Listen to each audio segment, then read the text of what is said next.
Bueno, cuando hablamos de tumores periféricos, el asunto es que tenemos que tener en cuenta que tiene mucho soporte en la parte dermatológica. Ellos hacen la parte clínica y cirugía plástica y o cirugía oncológica. Tienen que hacer la decisión de la exéresis, la extirpación y la biopsia. Y la única forma de llegar a un diagnóstico definitivo es a través de un estudio histopatológico. Toda tumoración, si no tiene diagnóstico histopatológico, se considera un diagnóstico presuntivo. Eso sí tienen que tenerlo muy en cuenta, para que no haya errores ni problemas médico-legales posteriores. ¿Entendido? También a mí me gusta empezar siempre con un poco de filosofía, teniendo en cuenta que ustedes son futuros médicos, muy pronto lo van a hacer, y el soporte, en este momento no sé si se han enterado, pues hay conflictos con otras profesiones paramédicas o profesiones de la salud. Y es un conflicto que no tiene sentido, no tiene razón de ser, porque supuestamente, ¿quién hace un acto médico? Un médico. ¿Quién hace un acto de ingeniero? Un ingeniero. Igual. Entonces, y así por el estilo, ¿no? Entonces, un odontólogo habrá que hacer un acto odontológico, etcétera. El problema es que cuando uno quiere meterse por las ventanas, empiezan los problemas. Hay un camino. Algunos dicen, no, pues ya nosotros hemos estudiado 30 años, 20 años. Está bien, podrán estudiar 100 años, pero si no han hecho el camino que tienen que recorrer, aunque sea el camino sea de 10, 8, 5 años, simplemente no lo han hecho. Y es como que yo quiero ir a digamos, a Estados Unidos y me voy a Chile. Y yo quiero estar en Estados Unidos. Entonces es algo tirado de los cabellos y a veces que ya llega en la necedad. Llega a un acto de necedad y es una pérdida de tiempo innecesaria en discusiones que en realidad no tienen sentido, pero en nuestro país los términos tienen que ser bien utilizados, el idioma bien utilizado para poder definir bien las cosas y no se esté propiciando que se metan por la ventana. Ustedes son futuros médicos y se van a encontrar en un momento pues muy crítico, muy difícil. Y de esto también somos responsables los mismos médicos, a veces por egoísmo, por desidia o por solamente mirar a la punta de la nariz, no mirar más allá. Bien, entonces uno tiene que manejarse dentro de un marco filosófico en todo aspecto de la vida. Y el médico con más razón. El médico, yo a veces pienso y digo de que más aún que el conocimiento científico y técnico o tecnológico, el médico debe tener una alta formación ética, porque teniendo una formación ética muy, muy profunda, uno va a saber discernir cuándo está haciendo daño, cuándo puede hacer algo y cuándo no, y conocer sus limitaciones también. Sé hasta dónde puedo llegar, ¿para qué? Para no hacer daño al paciente, para no tener un pésimo resultado. Entonces, es muy importante la parte ética y deontológica.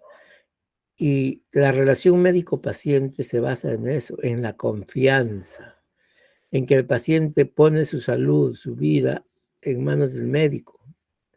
Y si el médico no está a la altura de poder garantizar hasta cierto punto, o por lo menos dedicar su tiempo, su esfuerzo y su conocimiento en ayudar a ese paciente, pues estamos haciendo cualquier cosa menos medicina. Y en cirugía plástica, este límite entre lo ético y lo no ético es muy tenue más aún. ¿Por qué? Porque si ustedes revisan un poco, la cirugía plástica así, digamos, por conveniencia se ha dividido en la parte reconstructiva y en la parte estética. Pero eso solamente es una división, digamos, arbitraria. En realidad no existe un límite, porque se supone que el médico, el cirujano plástico en específico, tiene que hacer un tratamiento, digamos, con todo el conocimiento que puede tener o que puede haber llegado. Y para esto tiene que aplicar todos sus conocimientos de cirugía reconstructiva y de cirugía estética. El cirujano que hace reconstrucción incluso se supone que actúa en tejidos dañados, tejidos que faltan, tejidos que están hipotróficos.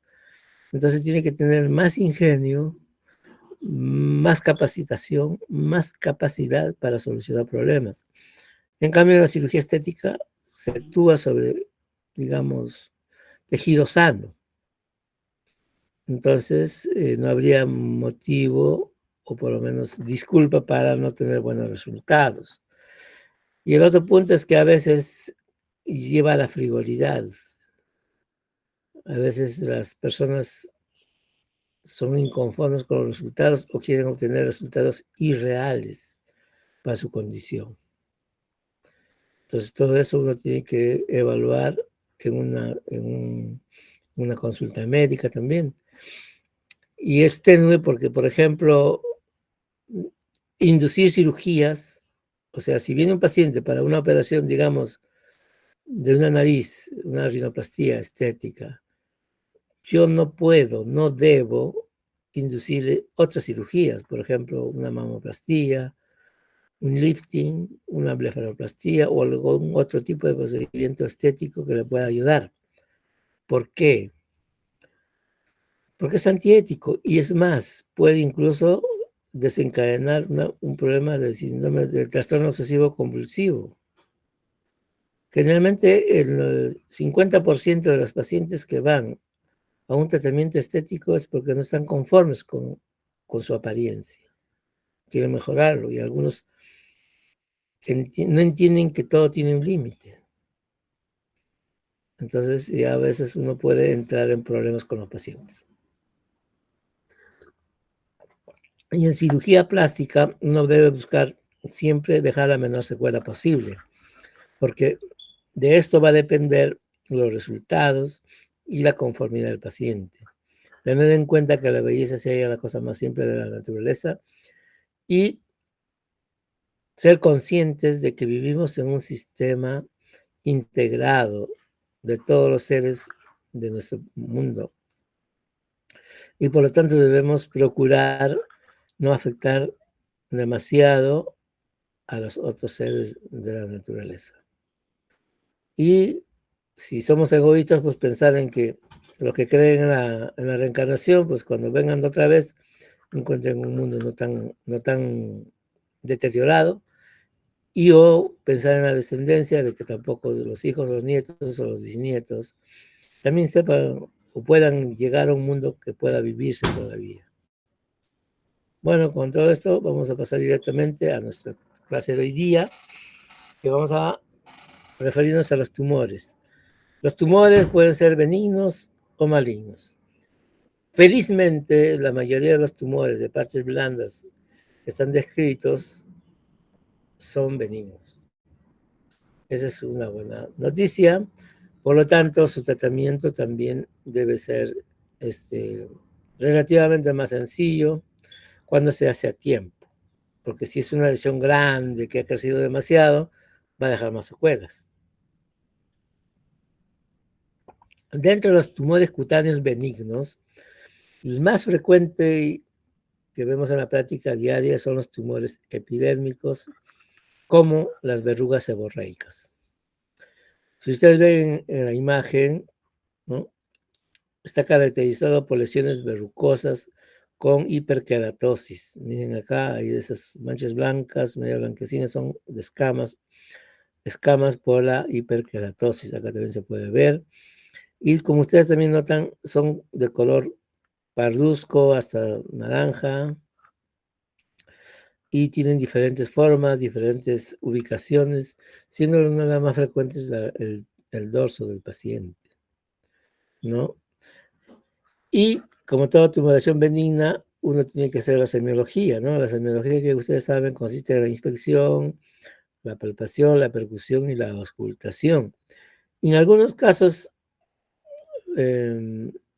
se pueden utilizar los cuatro tipos de examen, especialmente cuando son lesiones grandes, ¿no? Por ejemplo, una lesión vascular, puede uno ver o escuchar o auscultar el shunt, que puede haber un shunt arteriovenoso que puede encontrarse y por lo tanto haber ese ruido en forma de flujo, ¿no? Flujo, digamos, no regular. Acá tenemos una vista más próxima. Ustedes notan, tienen características de tumor benigno porque sus bordes son limitados, a pesar de que la superficie es media irregular y como por las áreas de queratosis, ¿no? Y las zonas verrucosas. Esa lesión también puede estar distribuida en forma laminar, como ustedes ven, o siguiendo una metámera. Y este es el nevo epidérmico verrucoso, y siguen pues las líneas de Glasgow, como ustedes pueden ver. Son similares a las lesiones que hemos visto anteriormente, no tienen una causa específica de producirse, pero tienen esa característica de hiperkeratosis y verrucosidades.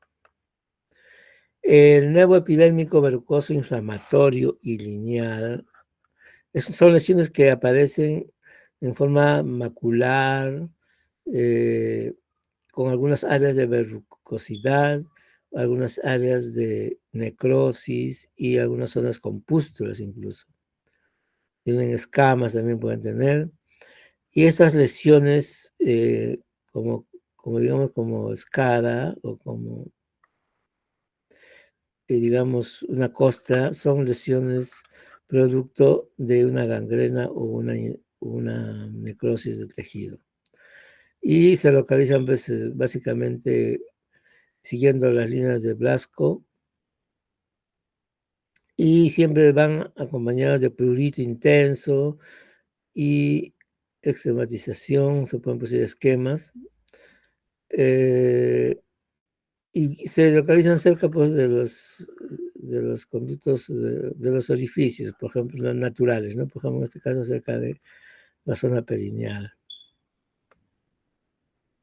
Acá vamos a ver una lesión, acá están las lesiones descamativas, acá se nota la zona eritematosa, acá vemos algunas zonas con pústulas y una zona con costra que sería una zona de gangrena. No hay digamos, una causa específica. El nevo de Becker, o nevo epidérmico pigmentado y piloso, ese es otro nombre, se caracteriza por tener una presentación como una mácula amplia con vellos. Esta mácula pigmentada se ubica generalmente en la zona lumbar baja y no tiene una causa específica, ¿no? Y tiene ese aspecto de una placa. También puede ubicarse en la espalda y puede presentarse en adultos jóvenes, y se hace más evidente después de una exposición al sol. El acantoma de células claras es una lesión nodular, como ustedes notan, que no tiene una cosa específica por la que se presenta, y generalmente es de característica redondeada, única y de cierta consistencia. Generalmente la superficie es húmeda, y de color rosado, como en este caso. Entonces, este sería un acantoma de células claras. Si ustedes notan, hay algunos cambios también en la vecina con algunas telangiectasias.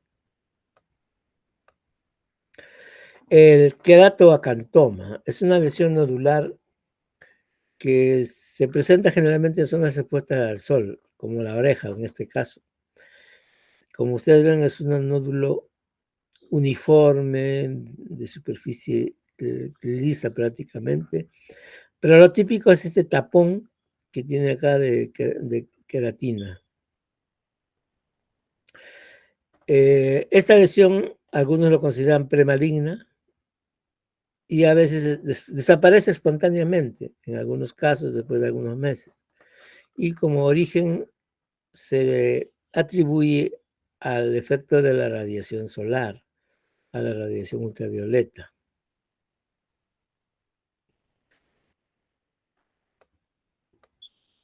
Es la misma lesión, pero en este caso se le agrega el de fisurado. ¿Por qué? Porque ustedes ven en la imagen tiene una fisura que es producto o producido por el apoyo de los lentes, o sea, por factores mecánicos. Entonces, no es una acantoma que tiene una fisura producido por el apoyo de las gafas en la zona posterior de la oreja, la zona retroauricular.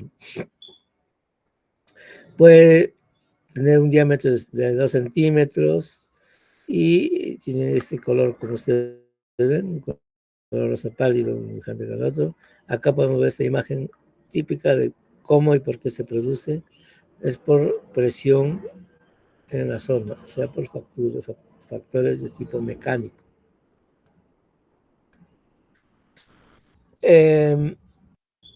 Yendo a los anexos, podemos encontrar los tumores pilares y sebáceos. Por ejemplo, este es un quiste epidermoide. Está a nivel de la epidermis. Bien, es un nódulo subcutáneo hasta cierto punto que puede incluso, al iniciarse en la epidermis, pueden, mejor dicho, al iniciarse en la dermis, pueden crecer hacia la superficie y también hacia la zona profunda y pueden llegar a la parte de la dermis. Entonces, este nódulo tiene también características típicas de una tumoración benigna, área lisa, blanda, y esta telangiectasia que uno ve es debido a la expansión que se está presentando por el crecimiento del quiste, cuyo contenido es sebo, ¿no? Por eso tiene un olor típico, medio, digamos, a rancio, y en algunos casos puede infectarse y tener supuración. Ahora, el inconveniente de retirarlo quirúrgicamente de estas lesiones es que puede producirse una necrosis de los tejidos porque es tan blando que la disección es muy, muy difícil. Por eso a veces es mejor primero evacuarlo y en un segundo tiempo retirarlo. 934126408. Entonces, de esa manera uno puede llegar a un diagnóstico, pero siempre es importante hacer también una anamnesis adecuada, ¿no? Como repito, cuando uno exprime esto, sale un contenido sebáceo. Ahora, uno puede hacer una perforación con una aguja en condiciones estériles y puede evacuarlo, pero siempre y cuando se haga en condiciones estériles. Las lupias o quiste pilar o quiste tricolémico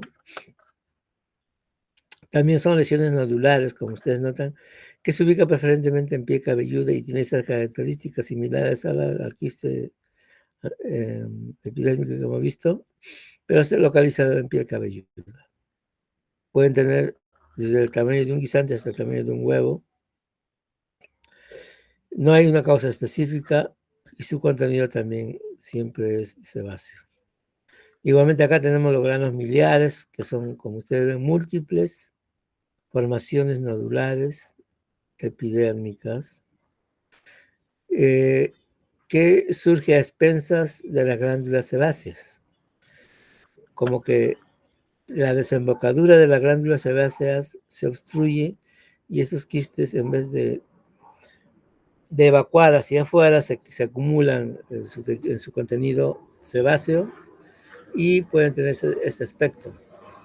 Generalmente se presenta en áreas de piel laxa, ¿ya? Y pueden desaparecer espontáneamente también. Y como ustedes ven, en este caso se localiza cerca de los párpados, puede también localizarse en las mejillas, en la nariz.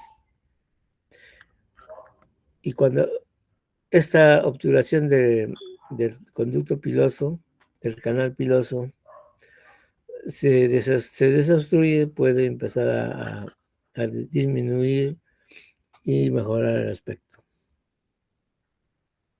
Es una retención sebácea transitoria.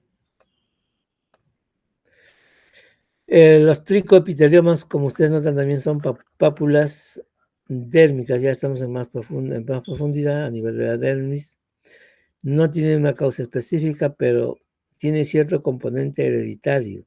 Y su ubicación básicamente es en la nariz, en las zonas nasogenianas, en las mejillas, en la frente y también puede haber en la barbilla.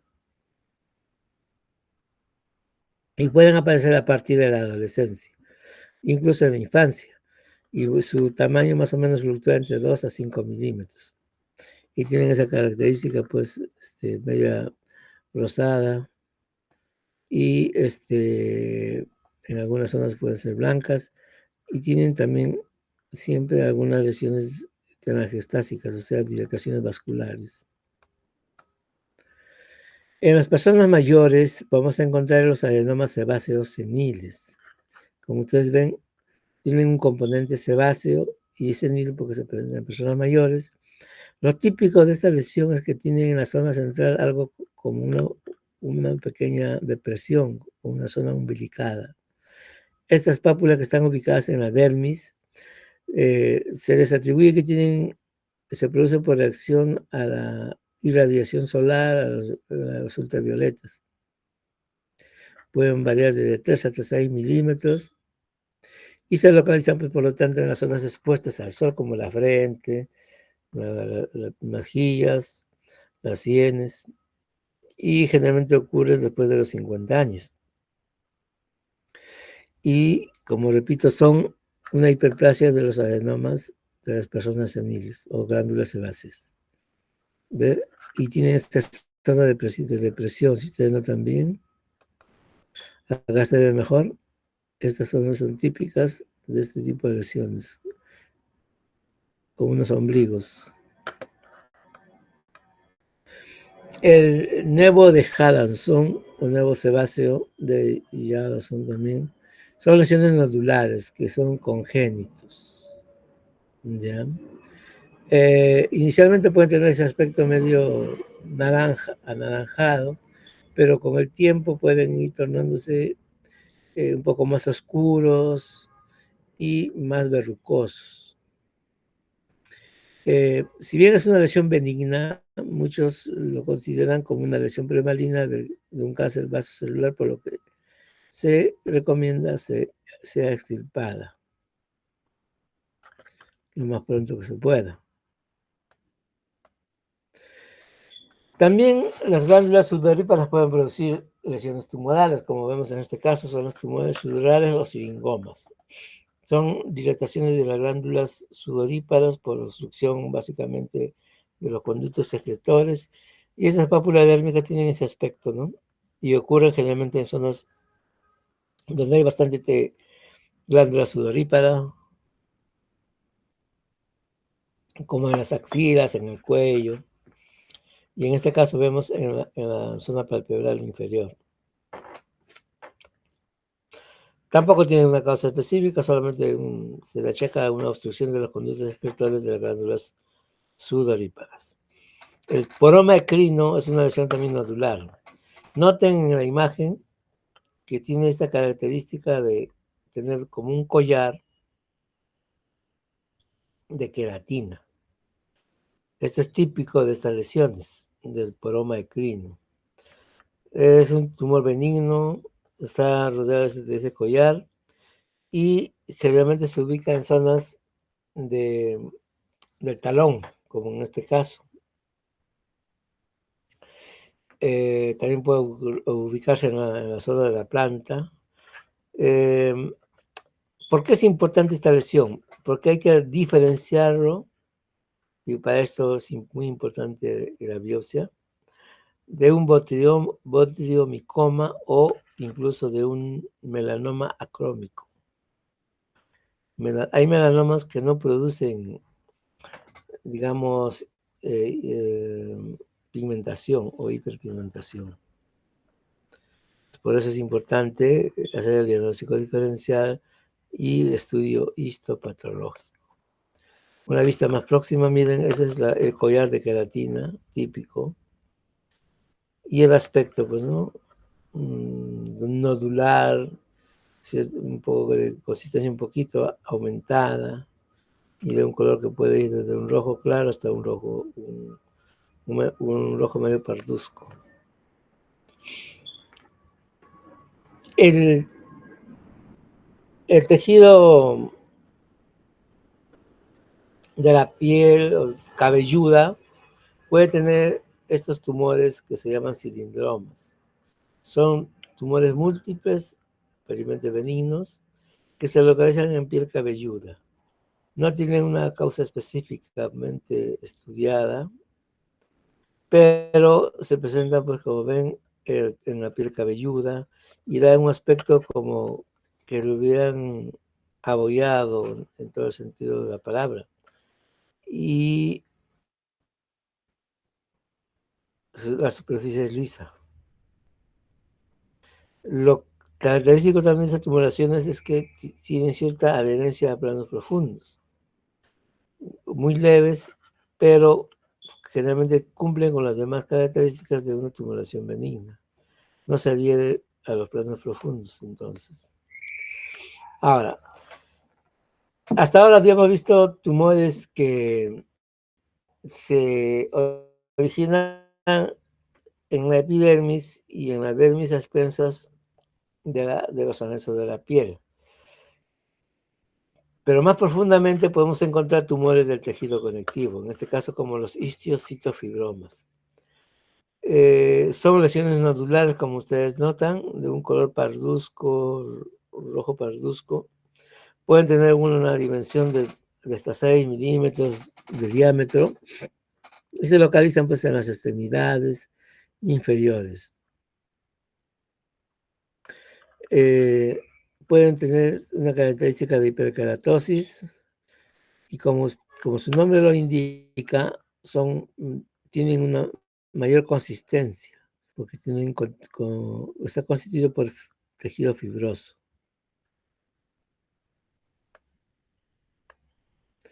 Acá vemos uno de más cerca y con una superficie más rosada.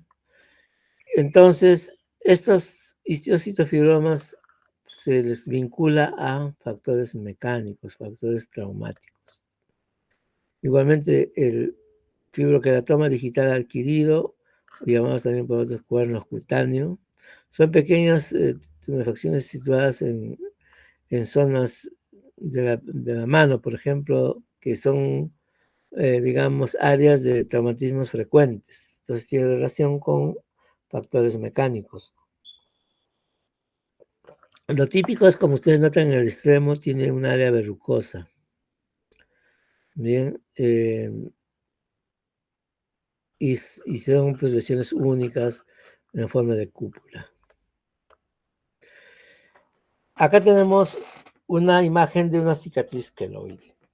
Si bien no es un tumor específicamente hablando, es una lesión que tiene un comportamiento tumoral. O sea, crece y invade áreas vecinas. Y aparte, a diferencia de la cicatriz hipertrófica, va cada vez a ocupar más espacios en tejido sano. Eso es lo que la diferencia de la cicatriz hipertrófica. La cicatriz hipertrófica no sale del área cicatricial, es el crecimiento. Bien, Ahora, este de la cicatriz queloide tiene dos estadios típicos y bien diferenciados, ¿no? El estadio activo y el inactivo. El tratamiento obligado sí o sí se da en el tratamiento cuando está activo, más no cuando está inactivo. Eh, lo último que se puede hacer en una cicatriz queloide es retirarla quirúrgicamente. La, la posibilidad de recidiva es muy alta, 60-70%. Entonces, lo más probable es que si no lo reseca y lo retira, al poco tiempo se presente igual o más grande esa cicatriz. Y es activa porque produce sintomatología y el tratamiento es básicamente de tipo médico. Cuando está activo es que tiene o produce prurito intenso, dolor, quemazón y crecimiento. En cambio, cuando está inactivo, más o menos tiene un aspecto hialino, medio blanquecino, y no causa molestias. Mis profesores decían de que una cicatriz queloide es mejor que está en estado inactivo, es mejor ni mirarlo. ¿Por qué? Porque, como les decía, la recidiva es muy alta y no podemos correr ese riesgo. Si el paciente existe, a veces hay pacientes que son exigentes, pues simplemente habría que informarle bien y que firme un consentimiento informado a fin de que después no diga que lo han engañado, ¿no? Dentro del tratamiento médico tiene tres pilares básicas. Primero, la corticoterapia intralesional con corticoides de depósito como la triamcinolona. El efecto, el típico medicamento de corticoide de depósito que se utiliza. En segundo lugar, presión local selectiva en la zona, a fin de disminuir la vascularidad y de esa forma procurar la hipotrofia de esa cicatriz por disminución de la perfusión nutricional en esa zona. Y finalmente, radioterapia superficial. Lo ideal es combinar las tres lesiones, los tres, digamos, tipos de tratamiento, pero a veces no se puede por muchas razones. Pero repito, lo ideal es usar los tres. A veces se puede usar dos y a veces solamente uno. Entonces hay que atenerse a, a los resultados de esto, ¿no? Otro punto importante que hay que considerar también es que en nuestro país cualquier persona puede hacer cicatriz queloide en cualquier momento. El hecho de que no haya hecho cicatriz en una cirugía previa anterior en otro lugar no garantiza que no pueda hacer cicatriz queloide en en otra incisión o en otro tratamiento quirúrgico que se le pueda hacer. Entonces nadie está exento de presentar cicatriz queloide. También saben que la mayor incidencia se presenta en los pacientes de la etnia afroamericana, africana, la etnia negra, ¿no? Le siguen en frecuencia la asiática, la indoamericana, y donde es muy poco frecuente es en la etnia aria. Aquellas personas que tienen un cabello casi rojizo y un iris casi celeste. Esas serían las personas que menos probabilidades hay o pueden presentar de que hagan cicatrices queloides. Los demás, como repito, y especialmente en nuestro país, nadie puede garantizar que no exista o no se presente o no aparezca una cicatriz queloide. Bueno, no sé si hay ahí alguna pregunta al respecto. Todo claro, doctor. Bien, sigamos entonces. Eh, el molusco péndulo son esas lesiones pequeñitas que aparecen en la piel, especialmente en la región cervical, la región orbitopalpebral. Son excrescencias blandas, no tienen una causa específica y pueden medir de 3 a 5 milímetros. Y la ventaja de estas lesiones es que son pediculados, entonces es fácil retirarlos y cauterizarlos posteriormente. El xantogranuloma juvenil es una lesión también, como ustedes notan, nodular. eh, Puede ser única o múltiple y es de un color amarillo medio anaranjado y a veces puede ser pardo. Aparece en la cara, piel cabelluda, tronco, en los hombros, en las zonas trocantéricas, etc.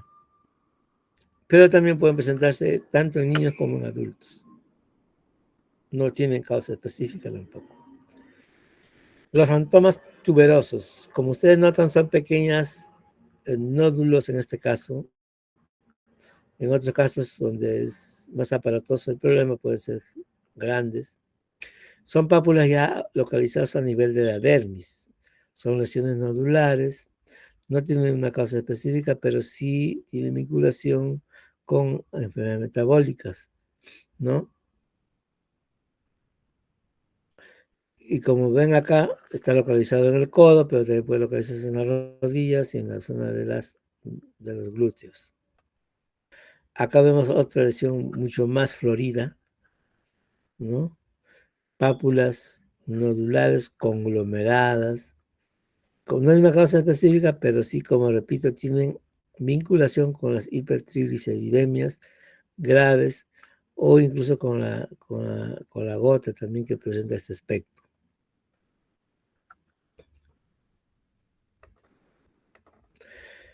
Las telangiectasias son estas lesiones medias amarillentas, anaranjadas, que se localizan en áreas de piel laxa. Estas pápulas ya, se deben a depósitos de colesterol. No hay una causa específica tampoco de que se puedan presentar, pero estos santomas, que mayormente son planos, es bueno retirarlo pronto para que no crezcan más, porque mientras más crezcan, la lesión va a tener que ser retirada más grande y por lo tanto va a dejar más secuelas. Esa es la única razón para retirarlos pronto. Por lo demás no representa peligro, aparte del aspecto antiestético, ¿no? Yendo más a la profundidad vamos a encontrar los lipomas, que son lesiones nodulares que ya están ubicados en la hipodermis a nivel del tejido celular subcutáneo. Son lesiones, bueno, podemos encontrar dos tipos de lesiones. Las lesiones encapsuladas, que tienen su propia cápsula y tienen un aspecto más redondeado, más localizado, en forma de nódulos, y las que no tienen cápsula. En este caso va a ser más tenue el límite y a veces no hay un límite perceptible. Ahora, lo ideal es que sean pues encapsulados, entonces es muy fácil retirarlo con una incisión pequeña. Aunque últimamente a veces hay muchos que optan por una liposucción de esa lesión con la finalidad de no dejar una cicatriz muy visible, que digamos. Pero tiene desventajas. Y la principal desventaja es que no va a poderse realizar una biopsia adecuadamente, porque se va a perder los límites, se van a perder los bordes. A lo más que podría llegarse a un diagnóstico en el caso extremo de que sea una lesión maligna, es que se trata de un cáncer específico, un determinado tipo, pero no vamos a tener la seguridad si los bordes, el límite está libre, en cuyo caso tiene mejor pronóstico a que cuando está comprometido. Estos lipomas pueden alcanzar dimensiones grandes, por decir, por ejemplo, puede llegar hasta 10 centímetros, dependiendo del descuido del paciente. El tejido liso o el tejido muscular liso puede producir también tumoraciones. Como en este caso vemos nódulos que no tienen una causa específica de presentación, pero sí crece a expensas de los músculos lisos de la piel. En este caso se llaman leiomiomas. Ustedes saben que los folículos pilosos, las glándulas excretoras, sudoríparas y sebáceas tienen tejido muscular liso, que son autónomos. Entonces, a expensas de esas células pueden producirse estas tumoraciones que, como ustedes ven, son nódulos muy dispersos que pueden ubicarse en cualquier lugar de la cara. En este caso estamos viendo en la zona malleolar. La mastocitosis cutánea son lesiones hiperpigmentadas nodulares, ¿ya? Y con pápulas que son un poco más profundas, ubicadas a nivel de la dermis. No tienen una causa específica, pero algunos lo relacionan con picadura de insectos. También se le denomina urticaria pigmentosa o pigmentaria.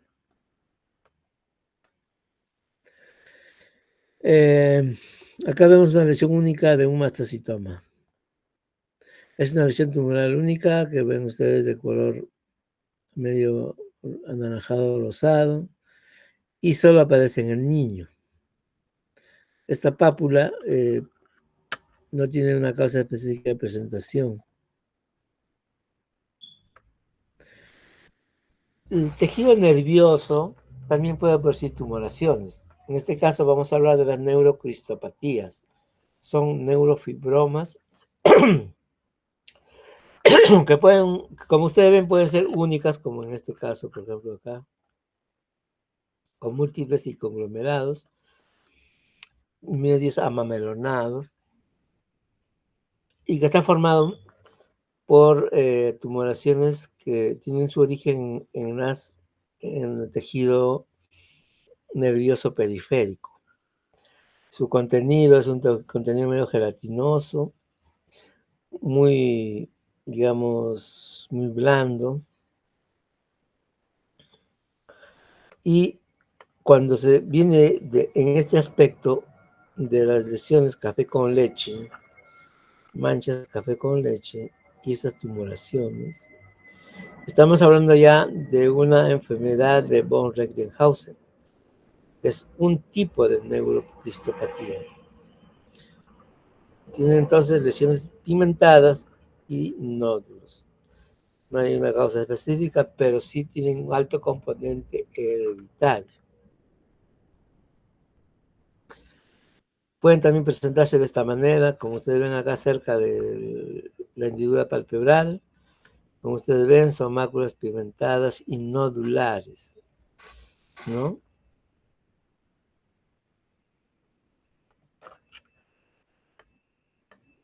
También puede tener este aspecto, que son lesiones nodulares.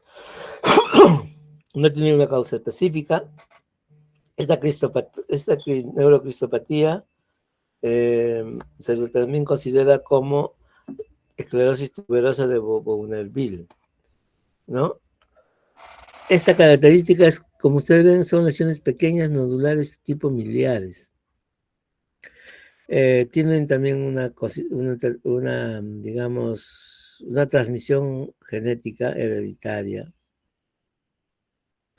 y es autosómica, dominante incluso. Pueden ir también acompañados de lesiones o angiofibromas, o sea, lesiones nodulares, pero que tienen también como un componente vascular. Y esto se distribuye generalmente en las zonas paranasales, en los surcos nasogenianos, ¿no? En las mejillas también, y la zona periférica a la boca. Hay tumores que se localizan en los lechos ungueales, como ustedes notan. En este caso es un tipo de neurocristopatía también, pero cuyo nombre particular se les denomina como tumores de Koenen. Estos angiofibromas producen este aspecto, ¿no? Miren, están en los lechos ungueales y destruyen todo el lecho y las uñas de los dedos del pie. La neurocruzopatía de placa en piel de sapa, ustedes notan acá, una lesión papular, eritematosa, no tiene una causa específica de presentación, pero son placas más o menos grandes que pueden ser hasta de 10 centímetros de diámetro y con un color medio naranja, parduzco. En cuanto a los tumores vasculares, vamos a ver los angiomas o arañas vasculares, por ejemplo, en este caso. Como ustedes notan, tiene el aspecto típico de una lesión de origen hemático, o vascular, mejor dicho. Entonces acá tienen el color de la sangre distribuido como ramificaciones pequeñas, y son pulsátiles, tienen latidos. Y la característica principal de estas angiomas es que uno hace la presión o vitropresión y simplemente se hacen exangües, se tornan pálidos, pero uno deja de presionar y se va a llenar automáticamente de sangre. También podemos encontrar angiomas, en este caso en las zonas de los orificios como la boca, y en este caso estas máculas vasculares reciben el nombre de enfermedad de Redu-Osler. Es una enfermedad también autosómica dominante y puede ir acompañada de las gestasias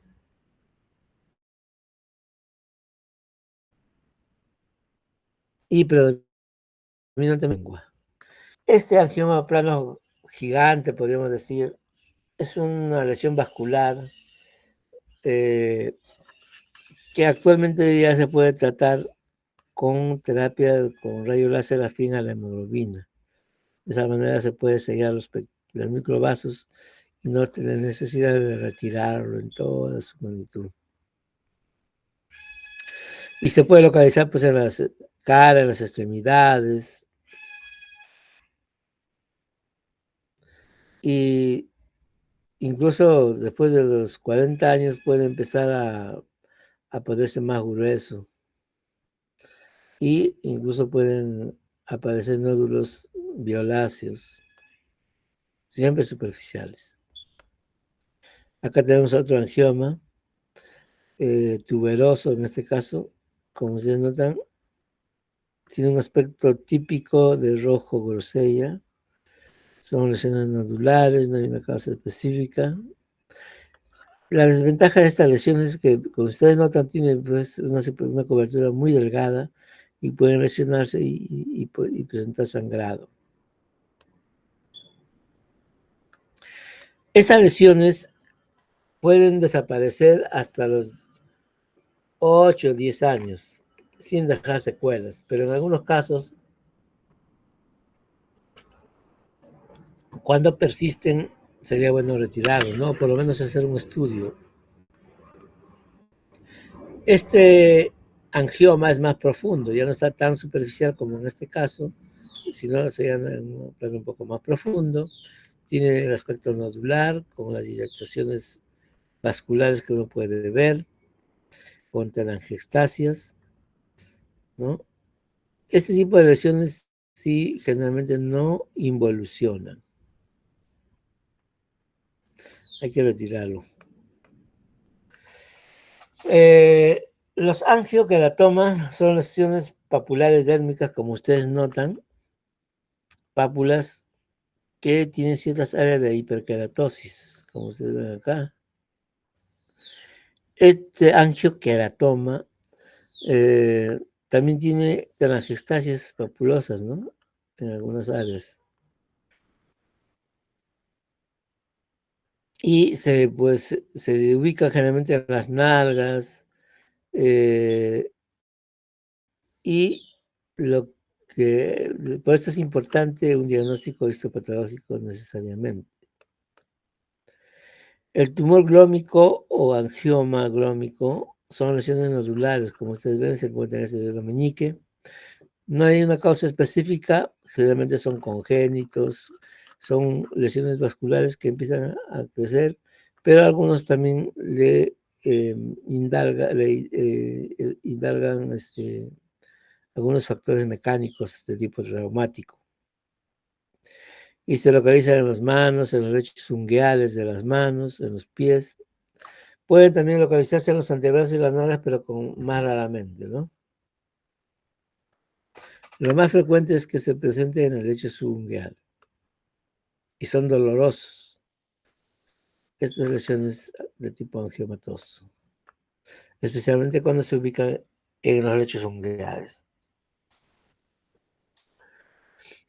Este angioma es típico, también se le llama granuloma piógeno, y se presenta por una hiperproliferación de los vasos en aquellas lesiones o heridas profundas, donde la epitelización es muy lenta y el tejido de granulación va a exceder en velocidad de crecimiento y se va a presentar ese aspecto. Lo importante acá es retirarlo y cauterizarlo y puedes cerrar por segunda intención sin mayor problema.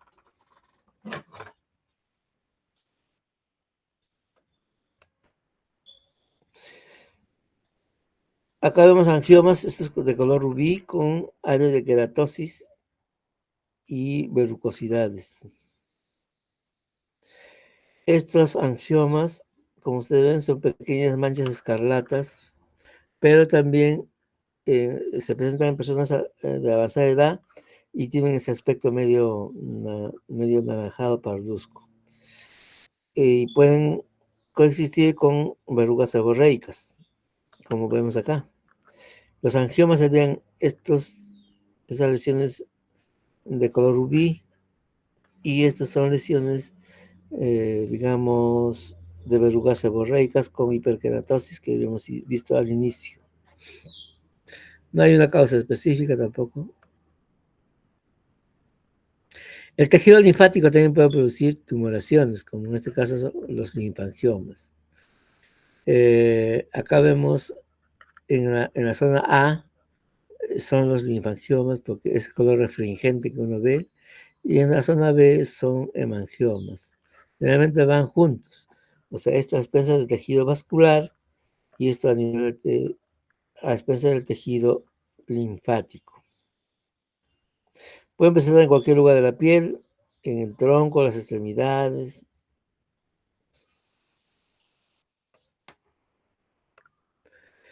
El nódulo doloroso de la oreja es una lesión nodular con hiperkeratosis, como ustedes ven acá, es muy doloroso.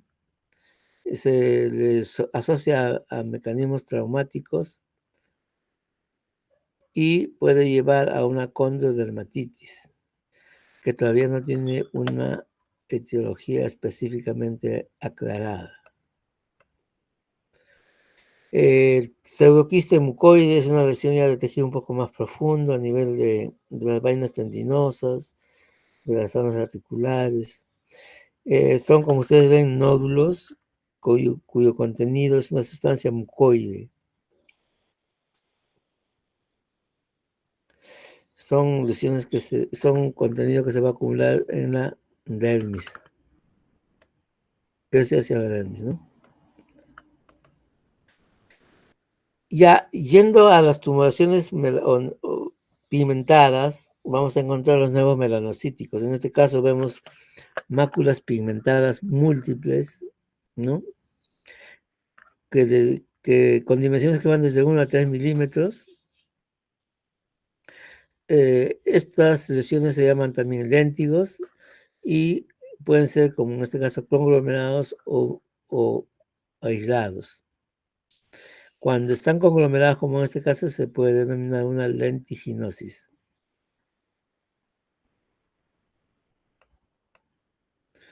Las manchas mongólicas son también lesiones hiperpigmentadas, en la zona típica de la zona lumbar baja, son típicas de nuestra etnia y de las personas de la etnia asiática. Acá notamos las imágenes de unos nevos melanocíticos o nevos celulares. Ustedes ven, ya son lesiones hiperpigmentadas y son lesiones dermoepidérmicas. No hay una causa específica, pueden tener diferentes dimensiones, como ustedes ven. Acá vemos otra lesión típica, que es el nevo melanocítico o nevocelulares. Y en esta zona podemos encontrar otro que ya está menos pigmentado, casi hipopigmentado. Entonces son máculas pigmentadas con pápulas y nódulos. No hay una causa específica. El nevo melanocítico piloso es similar al anterior, pero tiene vellos. El nevo pigmentario congénito, como ustedes ven, es una lesión grande, de bordes medios, no tan nítidos, medios irregulares, una superficie también cambiante que no es muy atractivo, diríamos, causa repulsión. Esas pápulas dermoepidérmicas, cuando son relativamente grandes, en este caso casi el tamaño de una escápula o un poco más, se conviene, mejor dicho, se recomienda su extirpación. El dermatólogo recomienda que se extirpe porque puede degenerar en una lesión maligna. Y por eso siempre recomiendan su retiro lo más pronto que sea posible. El nevo juvenil de Spitz, el nuevo de Spitz, es una tumoración papulonodular también, que no tiene una causa específica, de un color rosado, puede tener acompañamiento de algunas telangiectasias, y es un nevo melanocítico. El nevo azul es lo que típicamente se llama lunares. Pueden alcanzar una dimensión de hasta de 1 centímetro de diámetro y pueden ir de un color azul a azul negro. Y se localizan pues en cualquier lugar del cuerpo, especialmente en la cara, en la zona dorsal de las manos y los pies. Y su coloración depende generalmente de la pigmentación y ubicación del conglomerado de melanocitos. El nevo de Sutton o alonevo, como ustedes notan, es una lesión que parece un huevo frito. O sea, la zona de la clara y la zona, digamos, oscura. Estas máculas pigmentadas con áreas acrómicas no tienen una causa específica que induzca su presentación. Algunos lo consideran como una lesión evolutiva de tipo autoinmune. Acá una vista más próxima. A nivel de las uñas, en los hechos ungulares también pueden ubicarse estos nevos y van a deformar las uñas, como ustedes pueden ver acá. Esas máculas hiperpigmentadas. Y esto es porque hay un nevo melanocítico en la región de la matriz de la uña. Bueno, eso sería lo relacionado a los tumores benignos. En cuanto a los tumores malignos, que son felizmente pocos en conjunto, vamos a encontrar en orden de frecuencia el carcinoma vasocelular, el carcinoma epidermoide, el melanoma maligno y a veces los angiosarcomas. De estos, el más maligno de todos es el melanoma. Y el angiosarcoma también puede presentarse, pero es menos frecuente, pero también cuando no se retira completamente puede producir mayor daño e incluso obligar a mutilar a los pacientes portadores. Por eso es importantísimo, así uno tenga la seguridad de que estás removiendo una lesión benigna, así, es importantísimo llevarlo al patólogo. Porque, como repito, el único diagnóstico válido, definitivo, es un estudio histopatológico. Si no, no es un diagnóstico adecuado, no está bien hecho el diagnóstico. Entonces, para lo del melanoma maligno, hay dos tipos de clasificación, la de Clark y la de Breslow. La de Clark se usaba generalmente, lo usaban los dermatólogos, y la de Breslow lo usan generalmente los patólogos. Son equivalentes hasta cierto punto. El Clark 1, bueno, la clasificación de Clark está a nivel de las estructuras o delimitadas a nivel de cada estructura. El Clark 1 es cuando solamente compromete la epidermis, ¿no? Como ustedes notan acá, ¿dónde está mi cursor? ¿Perdió? Acá está. Clark 1 cuando solamente localiza la epidermis. Y es equivalente al Breslow 1, que en este caso está a 1 milímetro de profundidad. O sea, el Clark 1 o Breslow 1 casi generalmente se localiza solamente en la epidermis. Cuando la localización es a este nivel se le considera curable, casi al 100%. Y mientras más profunda es la localización, se le considera con menos probabilidad de curación. El CLAR2, cuando llega a la lámina basal, ya puede uno sospechar de una metástasis hematógena y a veces hasta linfática. Pero a partir de CLAR3 o Breslow 3, también ya a 3 milímetros de profundidad, cuando ya alcanza la dermis papilar, se considera que ya ha habido metástasis por vía hematógena. Y cuando ya es el CLAR4, ya compromete la dermis reticular o está a 4 milímetros de profundidad, ya se considera que ha habido metástasis. Por lo tanto, ya en estos casos, hasta del CLAR3 hasta en adelante, tienen que hacerse estudio, una vez que se reseca la lesión, hay que hacer un estudio de ganglio centinela para poder diagnosticar si hay compromiso de las vías linfáticas. Y en el CLAR 5 o Breslow 5 ya pues ha invadido el tejido celular subcutáneo y ya se considera que ha habido metástasis tanto hematógena, linfática y o incluso de tipo local, ¿no? Esta lesión es de una señora mayor, como ustedes notan hay un gran compromiso de la pirámide nasal. A esta señora ya la habían operado como 3 veces, incluso un cirujano de cabeza y cuello, que es una especialidad eminentemente oncológica, pero había recidivado. Entonces, llegó a nuestro servicio en esas condiciones.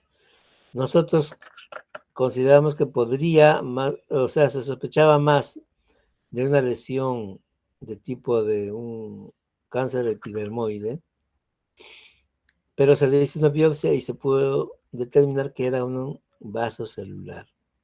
Se tuvo que hacer una amplia resección, tanto en dimensiones de área como en profundidad, y se tuvo que reconstruir con un colgajo indiano frontonasal. Quedó bien, felizmente. Esta es la característica típica de un carcinoma vasocelular.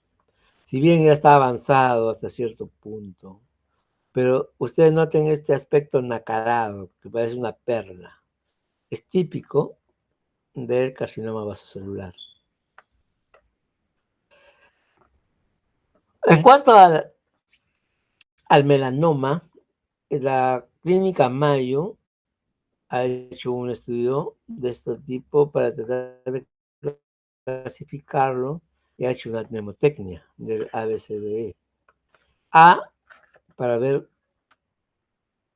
la asimetría de la lesión. Si ustedes notan, hacen un una línea horizontal y una vertical, van a ver los 4 cuadrantes son muy diferentes, entonces son asimétricos.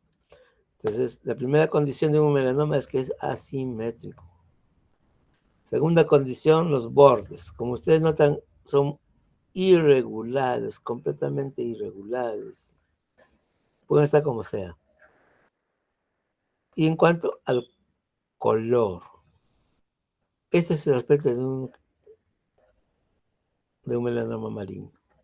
Miren ese color oscuro, otro menos oscuro, uno más claro, otro mucho más claro, bordes irregulares, asimetría. Es un color bizarro que es repulsivo hasta cierto punto. Y el diámetro vertical y el horizontal son muy disímiles. Y la evolución. Ustedes notan que esta lesión ha ido migrando hasta cierto punto y cambia de aspecto con el tiempo. Ese es una típica evolución de un melanoma. Bueno, eso es lo que podemos hacerles llegar.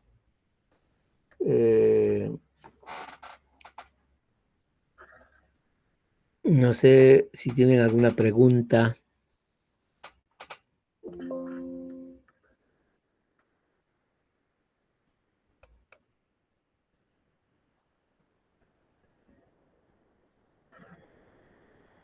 Todo claro, doctor. Bien, entonces el seminario mañana a 7 de la mañana. Sí, Marcia, por favor, me envías Sí, doctor. me envías el link.